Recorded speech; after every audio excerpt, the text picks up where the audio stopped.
Ayan, so dahil ginutom kami ano at kakain kami dito, so maglulumi muna tayo no. Ayan, so maglulumi muna kami ano at dun sa area na yan. At mamaya papakita ko sa inyo kung gaano kaganda yung kanilang lumi ano. Ayan, so maglulumi muna kami dahil nagutom na kami.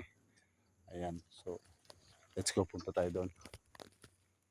Ayan, so ipapakita ko yung area sa inyo, yung kakain na natin.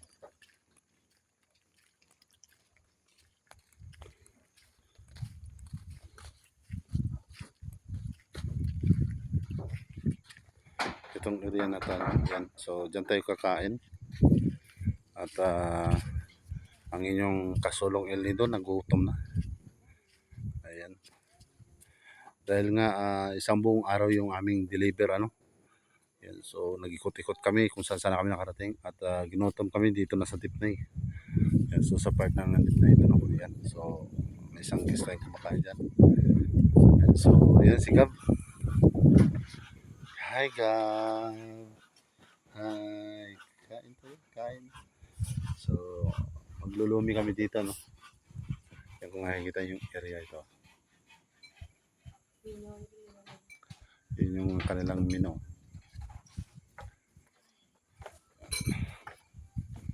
At siyempre napakaganda ng kanilang view. Kung makikita yung view niyan. So ganun siya kaganda yung view niya.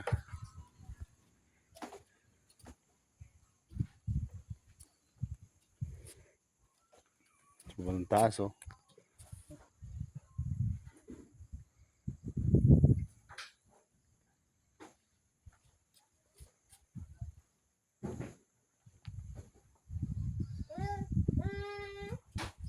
Maingay.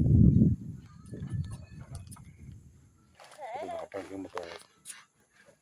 Ayan. Hi Gab. Gab. Gab. Gab. Kakain kami. At siyempre, at habang hinihintay natin, no, niluluto pa kasi yung lumi natin. At siguro mga 15 minutes, yan, luto na siguro. At siyempre, magbi-video-video muna tayo no, habang hinihintay. Ayan.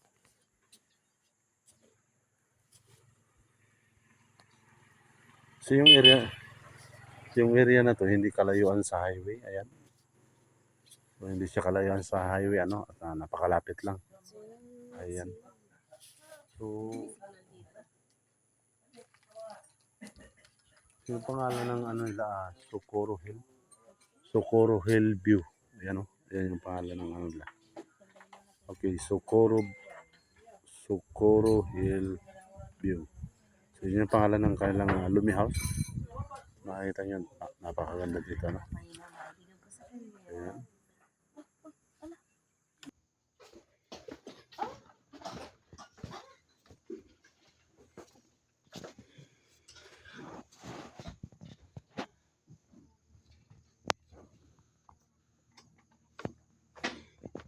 So, yung pinaka-view niya, no?